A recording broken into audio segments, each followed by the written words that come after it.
आइए पढ़ते हैं संस्कृत में प्रत्यय। क्या पढ़ते हैं? संस्कृत में प्रत्यय। ये वीडियो फर्स्ट है। प्रत्यय की परिभाषा देखेंगे, भेद देखेंगे, उदाहरण देखेंगे और इस वीडियो में देखेंगे तव्यत, तव्य और अनियर प्रत्यय। वीडियो को पूरा देखें जिससे कि आपको पूरा समझ में आए। परीक्षा की दृष्टि से महत्वपूर्ण वीडियो है। आइए पढ़ते हैं प्रत्यय। प्रत्यय शब्द बना है प्रति प्लस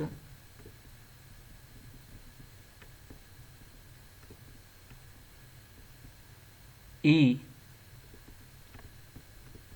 और अच प्रत्यय से। प्रत्यय में जो ई है उसको यण आदेश होता है और ई को वृद्धि कर गुण कर अय आदेश कर क्या बना? प्रत्यय बना। आगे देखते हैं प्रत्यय। प्रत्यय की परिभाषा है प्रतीयते विधीयते इति प्रत्यय। प्रतीयते विधीयते इति प्रत्यय। जिसकी प्रतीति जिसका विधान किया जाता है उसे क्या कहा जाता है? प्रत्यय कहा जाता है। दूसरी परिभाषा देखते हैं प्रत्यांतेति इति प्रत्यय। वे शब्द या शब्दांश जो किसी संज्ञा, सर्वनाम, विशेषण और क्रियापदों के बाद में जोड़े जाते हैं, प्रत्यांतिति, उन्हें प्रत्यय कहते हैं। धातु या शब्दों के बाद में होने वाले वर्ण या वर्ण समूह को जो अर्थ को परिवर्तित कर देता है या विशिष्टता संपादित करने का सामर्थ्य रखते हैं उसे प्रत्यय कहते हैं। यानी अर्थ को बदल दे या विशिष्टता संपादित कर दे उसको क्या कहा जाता है? प्रत्यय कहा जाता है। प्रत्ययों का प्रयोग शब्द या धातु के बाद में होता है। प्रत्यय 3 प्रकार के होते हैं। कितने प्रकार के होते हैं? प्रत्यंत, तद्धित और स्त्री प्रत्यय। आगे देखते हैं प्रत्यय कितने प्रकार के बताए आपको? 3 प्रकार के। पहला है कृत्यंत प्रत्यय, दूसरा तद्धित प्रत्यय और तीसरा है स्त्री प्रत्यय। कृदंत प्रत्यय 4 प्रकार के होते हैं। कृत्य प्रत्यय, पूर्व कृदंत प्रत्यय, उणादि प्रत्यय और उत्तर कृदंत प्रत्यय। कृदंत प्रत्यय मुख्य 7 होते हैं। तव्यत, तव्य, अनियर, कियप, ण्यत, यत और केलिमर। आगे देखते हैं। वैसे आज पढ़ेंगे तव्यत, तव्य और अनियर प्रत्यय। कृत्य प्रत्यय जो होता है वो चाहिए एवं योग्यता को प्रकट करने के लिए होता है। कृत्य प्रत्ययों की संख्या 7 होती है जो निम्न है: तव्यत, तव्य, अनियर, केलिमर, यत, ण्यत और कियप प्रत्यय। तव्यत और तव्य अनियर प्रत्यय हैं, उनका सूत्र है तव्यत, तव्य, अनियर है। अर्थ है धातु से तव्यत, तव्य और अनियर प्रत्यय होते हैं। इनका प्रयोग चाहिए और योगार्थ में होता है। रूपाणी यानी इनके रूप चलते हैं पुल्लिंग में, स्त्रीलिंग में है और नपुंसकलिंग में। पुल्लिंग में रामवत के अनुसार या राम के अनुसार चलेंगे, स्त्रीलिंग में रमा के अनुसार चलेंगे और नपुंसकलिंग में फल के अनुसार चलेंगे। पुल्लिंग में विसर्ग रहेगा, स्त्रीलिंग में आ रहेगा और नपुंसकलिंग में मैं रहेगा। आगे देखते हैं। अब एक सूत्र आता है सार्वधातुक, आर्धातुक, कयो। धातु की उपधा का गुण होता है। इससे क्या होता है? धातु की उपधा को गुण होता है। लेकिन सार्वधातुक और आर्धातुक क्या है? सार्वधातुक कहते हैं धातुओं से होने वाले तिंग आदि प्रत्यय तथा सित प्रत्ययों जिसमें से की इत संज्ञा होती है उसको सित प्रत्यय कहा जाता है, को सार्वधातुक कहा जाता है। जैसे सानच में से की इत संज्ञा हुई है, अतः ये क्या है, सित है। सित होने के कारण क्या हुई, सानच को सार्वधातुक संज्ञा हुई। और यहाँ इट का आगम नहीं होता है, यानी कि सार्वधातुक प्रत्ययों में इट का आगम नहीं होता है। सार्वधातुक जो प्रत्यय होते हैं वो 9 होते हैं, सत्री, सानच, सानन, चानस, खस, से, येस, सेध्य और सेध्येन। अब देखते हैं आर्धातुक प्रत्यय। आर्धातुक प्रत्ययों से भिन्न सभी प्रत्यय आर्धातुक हैं, यानी सार्वधातुक प्रत्ययों से भिन्न सभी प्रत्यय आर्धातुक हैं।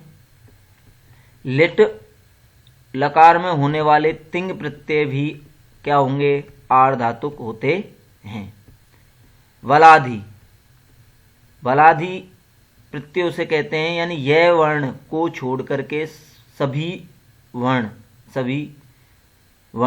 क्या कहलाएंगे, आर्धातुक प्रत्ययों के रहने पर इट का आगम होता है।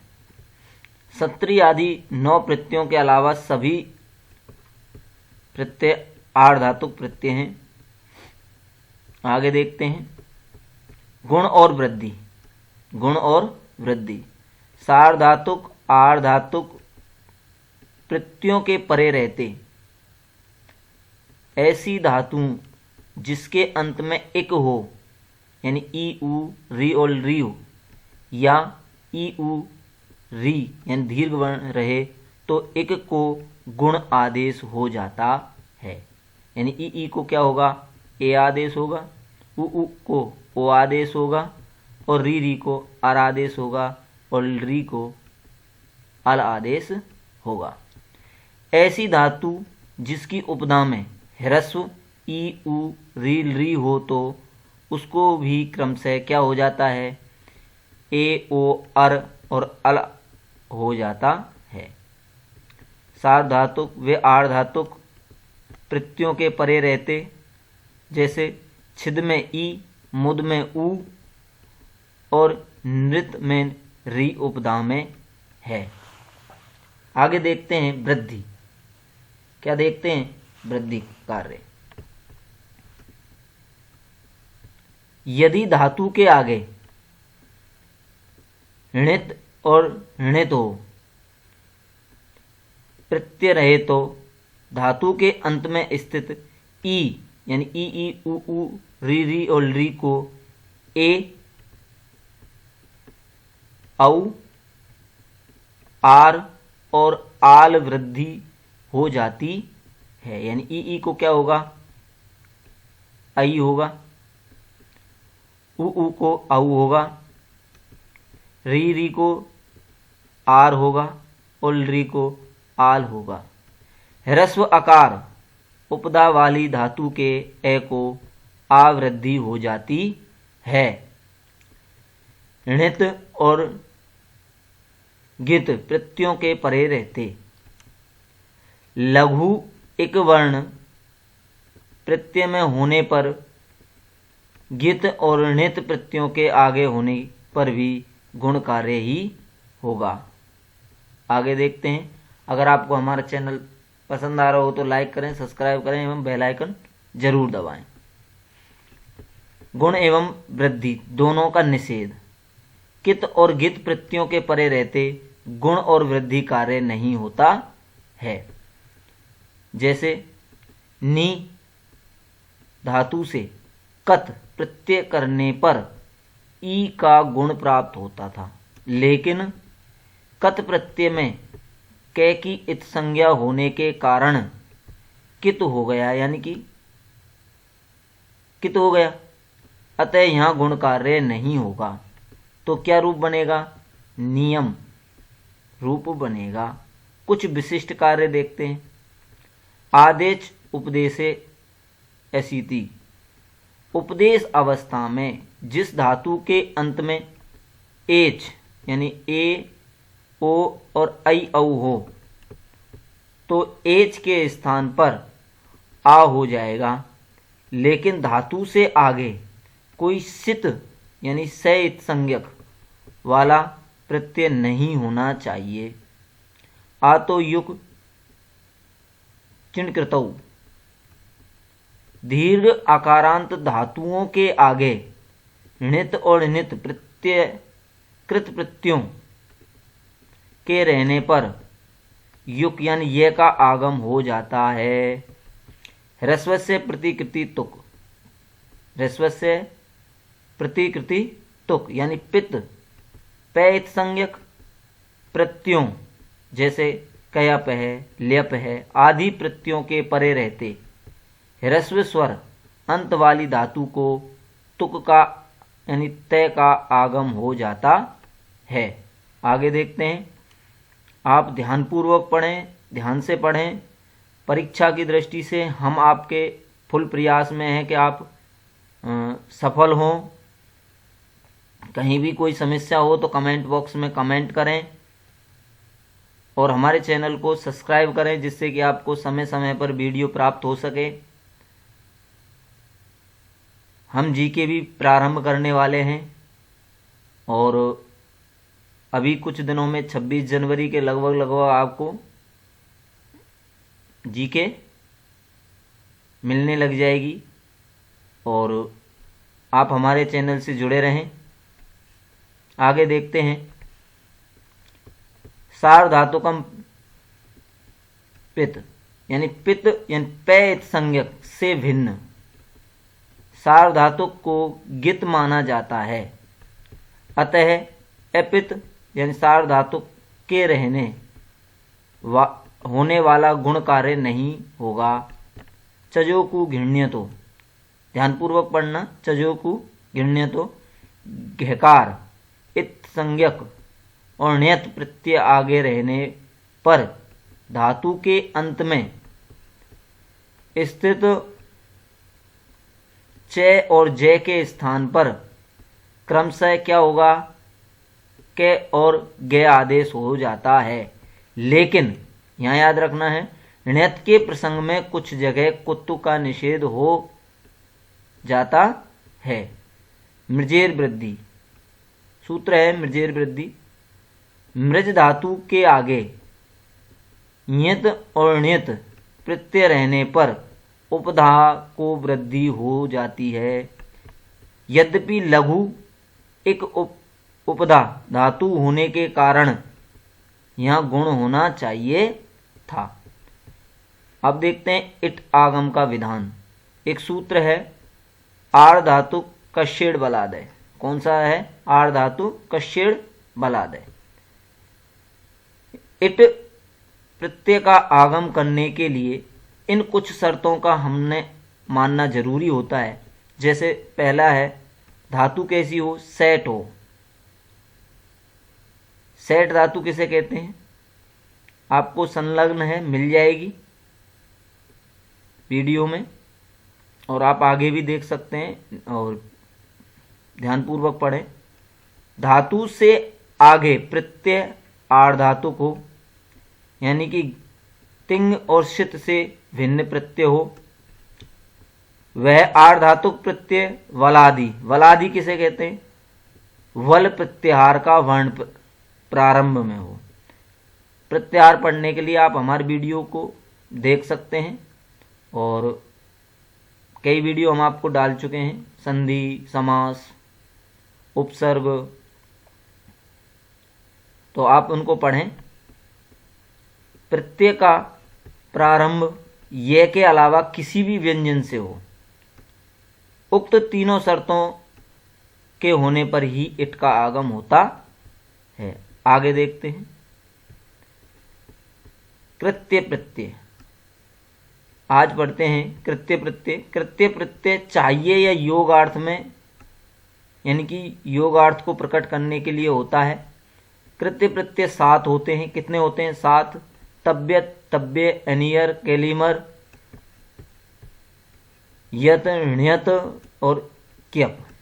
और आज पढ़ेंगे तब्यत, तब्य और अनियर। देखिए तब्यत में थे तब्य ही शेष बचेगा। तब्य का तो है ही, तो अर्थात दोनों के रूप समान चलेंगे। अनियर जो प्रत्यय है उसमें रे का लोप हो जाएगा और अनीय शेष बचेगा। इनका सूत्र है तब्यत तब्य अनियर है। अर्थ है धातु से तब्यत तब्य और अनियर प्रत्यय होते हैं। ये चाहिए और योगार्थ में होता है। रूप इसके पुल्लिंग, स्त्रीलिंग और नपुंसक लिंग में चलेंगे। पुल्लिंग में रामवत के समान, स्त्रीलिंग में रमावत के समान और नपुंसक लिंग में फलवत के समान, यानी फल के समान। पुल्लिंग में विसर्ग आएगा, स्त्रीलिंग में आ आएगा और नपुंसक लिंग में मैं आएगा। आगे देखते हैं। तब्यत तब्य और अनियर प्रत्यय, इनके उदाहरण हैं। तब्यत और तब्य के एक सार रूप चलेंगे और अनियर के अलग प्रकार से बनेंगे, क्योंकि तब्यत में तब्य शेष बचता है और तब्य में तब्य ही शेष बचता है, अनियर में अनीय शेष बचता है। धातु है, ये प्रत्यय है। पठ धातु, यानी यहाँ इट का आगम होगा, पठितव्य बनेगा। स्त्रीलिंग में पठितव्या और नपुंसक लिंग में पठितव्यम बनेगा। अट धातु अटितव्य है, अटितव्या अटितव्यम। अर्थ धातु में अर्थितव्य है, अर्थितव्या अर्थितव्यम। भू धातु में भवितव्य है, भवितव्या भवितव्यम। अस धातु जो है वो भू धातु की तरह चलेगा। किस प्रकार चलेगा? मोस्ट है, उदाहरण है, और इसको याद रखें कि अस धातु के रूप भी किस प्रकार चलते हैं, भू धातु की तरह। भवितव्य है, भवितव्या भवितव्यम। अस असितव्य है, असितव्या असितव्यम। हस हसितव्य है, हसितव्या हसितव्यम। लिख लेखितव्य है, लेखितव्या लेखितव्यम। यहाँ में ई को गुण हो जाएगा। गुण के बारे में मैं आपको बता चुका हूँ, वृद्धि के बारे में बता चुका हूँ। और एनियर प्रत्यय देखते हैं। पठ धातु में पठनीय है, पठनिया पठनियम। अट धातु में अटनीय अटनिया अटनियम। अर्थ धातु में अर्थनीय अर्थनिया अर्थनियम। भू धातु के योग में भवनीय भवनिया भवनियम। अस धातु के योग में भवनीय भवनिया भवनियम। अस धातु के योग में असनीय असनिया असनियम। हस धातु के योग में हसनीय हसनिया हसनियम। और लिख धातु के योग में लेखनीय लेखनिया लेखनियम।